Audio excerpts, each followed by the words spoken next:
আসসালামু আলাইকুম। ইফতার খুব বেশি দেরি নেই। আহ, কাজেই খুব বড় লম্বা কথা হয়তো ভালো লাগবে না। আমার আগে বিভিন্ন ব্যক্তিবর্গ বক্তব্য রেখেছেন। এখানে মূলত যারা বক্তব্য রেখেছেন সকলেই রাজনৈতিক বক্তব্য রেখেছেন।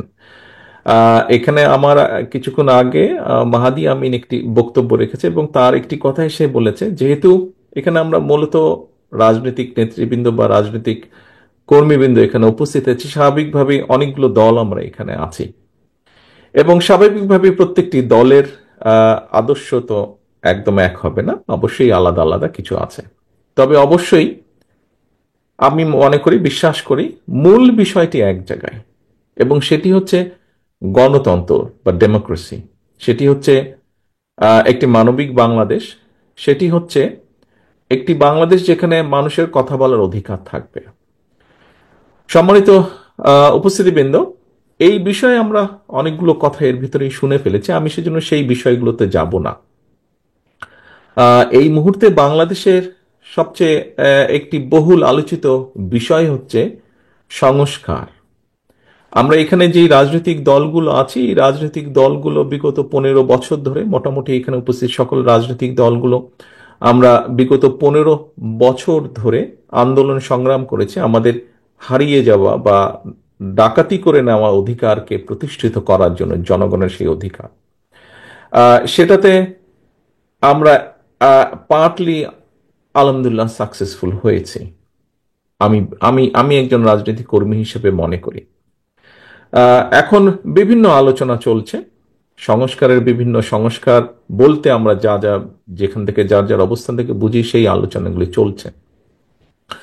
আহ, যেই কথাটি বলছিলাম যে আমরা রাজনৈতিক দলগুলো এখানে যারা আছি, ছোট বড় মাঝারি যেভাবেই বলি না কেন, বিষয় সেটি নিয়ে, বিষয় হচ্ছে রাজনৈতিক দলগুলো আমরা আন্দোলন সংগ্রাম করেছি এই দেশের মানুষকে মুক্ত করার জন্য, একটি পরিবর্তনের জন্য, ভালো একটি পরিবর্তনের জন্য, মানুষের অধিকার, ভোটের অধিকার, কথা বলার অধিকার, যেভাবে বলি সেটিকে প্রতিষ্ঠিত করার জন্য।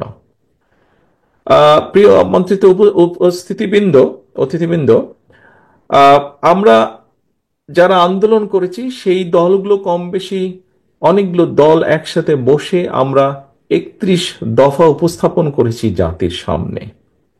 সেই 31 দফা আমরা আজ থেকে প্রায় 2.5 বছর আগে, মোটামুটি কম বেশি 2.5 বছর আগে উপস্থাপন করেছি, যখন অনেকেই বলেননি সংস্কারের কথা। আমরা যেই স্বৈরাচারের বিরুদ্ধে আমাদের দলগুলোর শত শত হাজারো নেতাকর্মী গুম খুনের শিকার হয়েছে, অত্যাচারিত নির্যাতন হয়েছে, সেই সেই স্বৈরাচারের বিরুদ্ধে রক্তচক্ষুকে উপেক্ষা করে আমরা সংস্কারের প্রস্তাব জাতির সামনে উপস্থাপন করেছি। তারই ধারাবাহিকতায় এখন বিভিন্ন জন বিভিন্ন সংস্কারের কথা বলছেন, আলোচনা হচ্ছেন। আমরা যেহেতু প্রথম উপস্থাপন করেছি 2.5 বছর আগে, আমরা তারপরেও এটিকে ওয়েলকাম করি। অবশ্যই জাতির ভালোর জন্য, মানুষের ভালোর জন্য, দেশের ভালোর জন্য যে কোনো বিষয়ে আলোচনা হতেই পারে। তবে এখানে একজন রাজনৈতিক কর্মী হিসাবে, একজন অ্যাক্টিভিস্ট হিসাবে আমি মনে করি কতগুলো বিষয়, অর্থাৎ আমাদের যে রাজনীতি, রাজনীতি আমাদের মূল লক্ষ্য কি? মূল লক্ষ্যই হচ্ছে জনগণ এবং দেশ। সংস্কার আপনারা যদি খেয়াল করে দেখেন, এই মুহূর্তে সংস্কারের যে আলোচনা, সংস্কার নিয়ে যে আলোচনা হচ্ছে, অবশ্যই এটি প্রয়োজন আছে, অবশ্যই এটি প্রয়োজন আছে। আহ, বাংলাদেশের যে সংসদ ব্যবস্থা, সংসদীয় ব্যবস্থা, এটি এক কক্ষ আছে, এটি দ্বিকক্ষ হলে কি কি ভালো হতে পারে, সেটি নিয়ে আলোচনা হচ্ছে। সেটির পক্ষে বিপক্ষে সবই মতামত আছে। একজন ব্যক্তি দুবারের বেশি প্রধানমন্ত্রী, পরপর দুবারের বেশি প্রধানমন্ত্রী হওয়া উচিত নয়। অনেকে মনে করেন তাহলে স্বৈরাচারের যে প্রবৃত্তি, সেটাকে হওয়ার যে টেন্ডেন্সি, সেটাকে রোধ করা সম্ভব হবে। অবশ্যই এই প্রস্তাবনা বিএনপির পক্ষ থেকেই সর্বপ্রথম গিয়েছে, এটি নিয়ে আলোচনা হচ্ছে, হয়েছে। তত্ত্বাবধায়ক সরকার ব্যবস্থা নিয়ে আলোচনা হচ্ছে, হয়েছে। আমরা বলেছি আমরা ইনশাল্লাহ জনসমর্থন পেলে, সরকার গঠনে সক্ষম হলে বিএনপি এই কাজগুলো করবে যেগুলো জনগণের চাহিদা, সাংবিধানিক দৃষ্টিকোণ থেকে। রাষ্ট্রপতি প্রধানমন্ত্রীর ক্ষমতার ভারসাম্যর বিষয়ে আলোচনা হচ্ছে, হয়েছে, প্রস্তাবনা এসেছে, এই বিষয়গুলো চিন্তা ভাবনা হয়েছে। কিন্তু একটু আগে যে কথাটি বললাম, আমরা রাজনীতি করি কাকে ঘিরে? রাজনীতিতে করি এই জনগণকে ঘিরে, এই দেশের জনগণকে ঘিরে।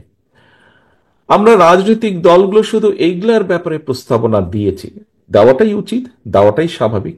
কিন্তু কেন আমরা রাজনৈতিক দলগুলোর অবস্থান থেকে আরো কিছু বিষয়ে প্রস্তাবনা উপস্থাপন করছি না?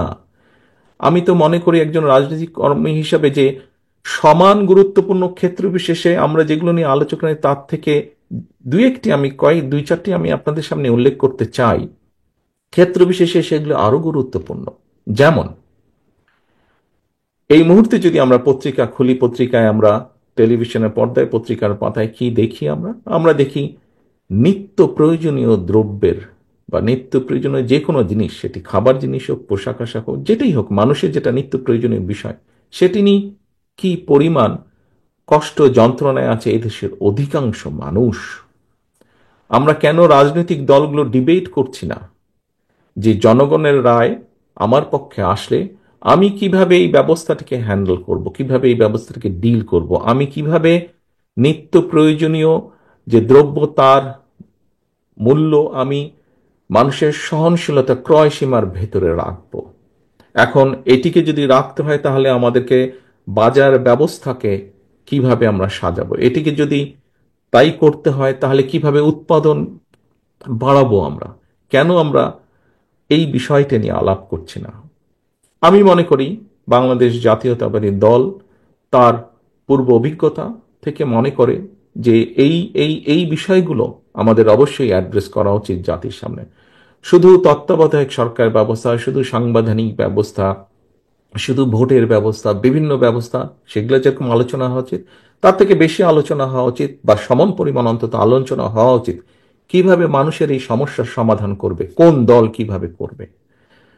প্রিয় উপস্থিতিবৃন্দ, আমি মনে করি এই আলোচনা নিত্য প্রয়োজনীয় দ্রব্যের বিষয় যেমন উৎপাদন ব্যবস্থা, বাজার ব্যবস্থা, এটি নিয়ে যেরকম আলোচনা করা উচিত, এটি নিয়ে যেরকম প্রস্তাবনা থাকা উচিত, ডিবেট হওয়া উচিত বিভিন্ন রাজনৈতিক দলের মধ্যে, যে একজন নাগরিকের 20 কোটির প্রায়, আমরা সবাই জানি জনসংখ্যা কোনোভাবেই 20 কোটির কম নয় এই দেশে।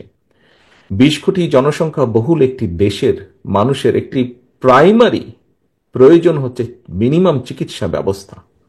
আমরা কেন আমাদের রাজনৈতিক দলগুলো চিকিৎসা ব্যবস্থা কিভাবে জনগণের মিনিমাম চিকিৎসা ব্যবস্থা আমরা নিশ্চিত করব, সেই বিষয়গুলো কেন আমরা তুলে ধরছি না? সেটি কি সংস্কার নয়? আমি যে বাজার ব্যবস্থা, যে উৎপাদন ব্যবস্থার কথা বলেছি, সেটি কি সংস্কার নয়? শুধু একজন ব্যক্তি পরপর 2বারের বেশি প্রধানমন্ত্রী হবে না, এইটি আইন করে রোধ করাটাই কি শুধু সংস্কার? শুধুমাত্র তত্ত্বাবধায়ক নির্বাচনের সময়, জাতীয় নির্বাচনের সময় তত্ত্বাবধায়ক সরকার ব্যবস্থা করতে হবে, অবশ্যই করতে হবে নিরপেক্ষ নির্বাচনে, কিন্তু সেটি কি শুধু সংস্কার? বাজার ব্যবস্থা, চিকিৎসা ব্যবস্থা, এটি কি সংস্কার নয়? আমি তো একজন রাজনৈতিক কর্মী হিসেবে মনে করি এটিও সংস্কার ব্যবস্থা। আমাদের আমাদের ডাইরেকশন থাকতে হবে, আমাদের প্ল্যান থাকতে হবে, আমাদের তুলে ধরতে হবে জনগণের সামনে যে আমি জনগণের রায় যদি সমর্থন পাই, আমি চিকিৎসা ব্যবস্থার জন্য এই করতে চাই যেখানে জনগণের মিনিমাম চিকিৎসা সুবিধা দেওয়া সম্ভব হয়। প্রিয় আমন্ত্রিত অতিথিবৃন্দ, সংস্কারের তো আরেকটি বিষয় আছে। এই 20 কোটি মানুষের দেশে আমাদের ভবিষ্যৎ প্রজন্ম আছে। আমরা যদি আমাদের ভবিষ্যৎ প্রজন্মের সঠিক শিক্ষা ব্যবস্থা যদি গড়ে তুলতে সক্ষম না হই, তাহলে কি করে আমাদের পক্ষে সম্ভব এই দেশকে সামনে এগিয়ে নিয়ে যাওয়া, কি করে সম্ভব একটি সমৃদ্ধশালী দেশকে গড়ে তোলা? অবশ্যই আমাদের এই বিষয়ে ডিবেট থাকা উচিত। অন্তত এই বিষয়ে আমাদের শুধু ডিবেট নয়, প্রত্যেকটি দলের পক্ষ থেকে একটি কর্ম পরিকল্পনা থাকা উচিত যে আমরা কি ধরনের শিক্ষা ব্যবস্থা, আমরা বলি অনেক সময় বক্তব্যের মধ্যে বলি উৎপাদনমুখী শিক্ষা ব্যবস্থা। ফাইন, যদি উৎপাদনমুখী শিক্ষা ব্যবস্থা হয়ে থাকে তাহলে সেটি কি আরো একটু ডিটেইল আমাদেরকে করা উচিত। বিভিন্ন দলের উচিত হবে এটি একটি সংস্কার অবশ্যই, যে শিক্ষা ব্যবস্থাকে ঢেলে সাজানো বা শিক্ষা ব্যবস্থাকে আমরা কিভাবে দেখতে চাই। আমি আরেকটি সংস্কারের কথা বলতে চাই প্রিয় সহকর্মীবৃন্দ বা প্রিয় আমন্ত্রিত অতিথিবৃন্দ। সেটি হচ্ছে, প্রথমেই আমি বলেছি উৎপাদন বৃদ্ধি করা প্রয়োজন। উৎপাদন বৃদ্ধি করতে হলে মূলত যদি আমরা দেখি উৎপাদনকে, তাহলে অবশ্যই আমাদেরকে কৃষির উৎপাদন বৃদ্ধি করতে হবে। 20 কোটি মানুষকে যখন আপনার খাদ্য সংস্থান যদি করতে হয়, 20 কোটি মানুষের খাদ্য সংস্থান, যেটি খাদ্য পণ্য দ্রব্য মূল্য সবকিছুকে যদি, দ্রব্যকে যদি সহনশীলতার মধ্যে রাখতে হয়, সাপ্লাই যদি রাখতে হয়, তাহলে অবশ্যই আমাদের কৃষির উৎপাদন বৃদ্ধি করতে হবে। কৃষির উৎপাদন কিভাবে আমরা বৃদ্ধি করব। শহীদ রাষ্ট্রপতি জিয়াউর রহমান শুধুমাত্র খাল খননের মাধ্যমে কৃষককে অনেক কয়েকটি কাজ করেছিলেন, কিন্তু খাল খননের মাধ্যমে যেই জমিতে এক ফসলই হতো সেখানে দুটি ফসল হয়েছে, সঠিক সময়ে পানি সরবরাহ করার মাধ্যমে। যে জমিতে দুটি ফসল হতো সেখানে তিনটি হয়েছে। খাল খননের মাধ্যমে বন্যাকে নিয়ন্ত্রণ করা সম্ভব হয়েছে। বন্যাকে নিয়ন্ত্রণ করার মাধ্যমে দেশে যেটি হয়েছে, কৃষক প্রতি বছর ক্ষতিগ্রস্ত হয়নি, ফলে ধীরে ধীরে কৃষকের অর্থনৈতিক মেরুদণ্ড মজবুত হয়েছে। আমন্ত্রিত অতিথিবৃন্দ, সম্মানিত অতিথিবৃন্দ, আপনাদের কি একবারও মনে হয় না যে যেই কথাটি মাত্র আমি বললাম, খাল খনন থেকে শুরু করে কৃষির কিভাবে উৎপাদন বৃদ্ধি করা যায়, এগুলিও সংস্কার। আমি তো মনে করি একজন রাজনৈতিক কর্মী হিসেবে এটি অনেক বড় একটি সংস্কার। একই সাথে যদি আমরা চিন্তা করি, একই সাথে যদি আমরা চিন্তা করি, বাংলাদেশের ঢাকা শহরের পাশেই আছে আরশোলি। আপনারা দেখেছেন এখানে কতগুলো ইন্ডাস্ট্রি আছে, এছাড়াও বিভিন্ন জায়গায় ইন্ডাস্ট্রি আছে। আমাদেরকে শিল্পের বিষয়ে বোধহয় চিন্তা করা উচিত। কিভাবে উদ্যোক্তাদেরকে আমরা একটা স্টেবল সিচুয়েশন দিতে পারি, যাতে উদ্যোক্তারা উদ্যোগ গ্রহণের মাধ্যমে এই দেশে শিল্প স্থাপন করতে পারেন, তাদেরকে নিরাপত্তা দেওয়া সম্ভব হয়। অবশ্যই এটি একটি সংস্কার। একই সাথে সেখানে যেই শ্রমিকরা কাজ করবেন, সেই শ্রমিকদেরও কিভাবে তাদের ন্যায্যতা নিশ্চিত করা যায়। আমি তো মনে করি একজন রাজনৈতিক কর্মী হিসেবে এটি অন্যতম একটি বড় সংস্কার। এই সংস্কারটিও আমাদের করা প্রয়োজন। এখানে অনেক সমস্যা আছে, কিন্তু এই বিষয়গুলোকে আমাদের অ্যাড্রেস করা প্রয়োজন। আমন্ত্রিত অতিথিবৃন্দ, সম্মানিত অতিথিবৃন্দ, একটি বিরাট বিপদের মধ্যে আমি বহু বছর যাবৎ বাংলাদেশের বাইরে আছি। আপনারা এখানে যারা সামনে উপস্থিত আছেন, আপনারা দেশে আছেন। প্রায় আমরা দেখেছি, বিশেষ করে স্বৈরাচার সময় তো প্রায় আমরা নিউজে দেখতাম পরিবেশ দূষণ। ঢাকা শহর সহ সমগ্র বাংলাদেশে পরিবেশ দূষণ, অত্যন্ত তীব্র মাত্রায় পরিবেশ দূষণ। সামগ্রিকভাবে সমগ্র বাংলাদেশই পরিবেশ হুমকির সম্মুখীন। আমরা কি রাজনৈতিক দলগুলো জাতির সামনে পরিবেশের ব্যাপারে সংস্কার উপস্থাপন করতে পারি না? কিভাবে আমরা পরিবেশের উন্নতি ঘটাতে পারি? এই যে দূষণকে কিভাবে কমাতে পারি? আমি তো মনে করি এই দূষণ কমানোটিও একটি সংস্কার প্রস্তাব বা সংস্কারের একটি বড় অংশ। কারণ এই দূষণের কারণে প্রতি বছর লক্ষ লক্ষ শিশু, কোটি কোটি মানুষ অসুস্থ হয়ে যাচ্ছেন শারীরিকভাবে। সেটি পলিউশন, বিভিন্ন রকম পলিউশন, শব্দ পলিউশন বলেন, সেটি ধোঁয়ার পলিউশন বলেন, ধুলাবালির পলিউশন বলেন, যেটি বলি না কেন, আমরা এই পলিউশন থেকে কিভাবে আমরা রাজধানী সহ সমগ্র দেশকে রক্ষা করতে পারি, দেশের মানুষকে রক্ষা করতে পারি, এ ব্যাপারেও তো আমরা আমাদের পরিকল্পনা উপস্থাপন করতে পারি জাতির সামনে। প্রিয় সহকর্মীবৃন্দ, আরেকটি বড় বিষয় আপনাদের সামনে তুলে ধরতে চাই। আমি মনে করি এটি অত্যন্ত গুরুত্বপূর্ণ একটি সংস্কার। এটি আমাদের রাজনৈতিক দলগুলো, যারা আমরা জনগণের রায় চাই, আমি তো মনে করি জনগণের সামনে আমাদের এ ব্যাপারেও এটিকেও সংস্কার প্রস্তাব বিবেচনার দরকার নেই। আমি তো মনে করি এটি সংস্কার প্রস্তাব। 20 কোটি মানুষ যদি আমরা ধরে নিই, 20 কোটি মানুষের প্রতিদিনের ব্যবহার্য পানি, কি পরিমাণ পানি প্রয়োজন হয়, প্রতিটি মানুষ কি তার ব্যবহারের জন্য যথেষ্ট পানি, পিওর পানি কি আমরা সরবরাহ করতে সক্ষম হচ্ছি? আমরা হয়তো হচ্ছি না। তাহলে এই 20 কোটি মানুষকে কিভাবে আমরা খাবার পানি বলেন, ব্যবহার্য পানি বলেন, মিনিমাম পিওর পানি আমরা তাদেরকে সরবরাহ করতে পারি? এটি কি একটি সংস্কার প্রস্তাব হতে পারে না? অবশ্যই এটি হতে পারে।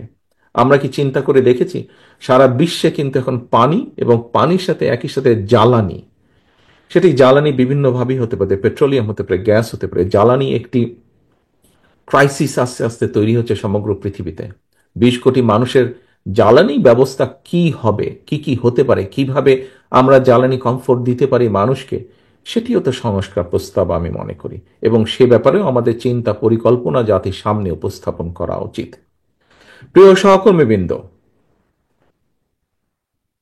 আমাদের এই যে আপনাদের সামনে ইফতারের আর বেশিক্ষণ সময় নেই, আমি বক্তব্য বাড়াবো না।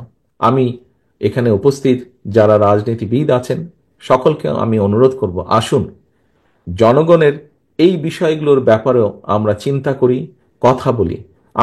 এই ব্যাপারেও আমাদের কি কি সংস্কার আছে সেগুলো আমরা তুলে ধরার চেষ্টা করি।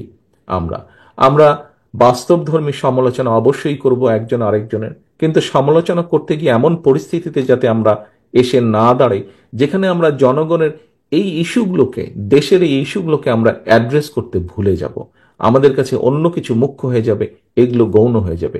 এটি যদি হয় তাহলে এই দেশের সম্ভাবনা সব শেষ হয়ে যাবে, নষ্ট হয়ে যেতে পারে। এবং অবশ্যই এটি আমাদের এই ঘরে উপস্থিত কারোরই সেটি চাওয়া নয়, কারোরই সেটি চাওয়া নয়। আসুন আমরা এখনই, নিশ্চয়ই আমি যতটুকু জানি এখন মোনাজাত হবে, আসুন আমরা আজকে এই রমজানের দিনে, রোজার সময় আমরা এই মুহূর্তে আল্লাহর দরবারে হাত তুলি, আল্লাহর দরবারে হাত তুলে আমরা আল্লাহর কাছে রহমত চাই, যাতে এখানে আমরা যারা উপস্থিত আছি রাজনীতিবিদ হিসেবে, আমরা যাতে এই বিষয়গুলি সহ দেশ ও জাতির প্রয়োজনে যেগুলি গুরুত্বপূর্ণ বিষয়, সেই বিষয়গুলো আমরা একসাথে বসে আলোচনা করে যাতে আমরা জনগণের সেই সমস্যাগুলো ধীরে ধীরে কমিয়ে আনতে সক্ষম হই। আল্লাহ যাতে আমাদেরকে সেই তৌফিক দেন, আল্লাহ যাতে আমাদেরকে সেই রহমত দেন, আমরা আল্লাহর কাছে সেই দোয়া চাই।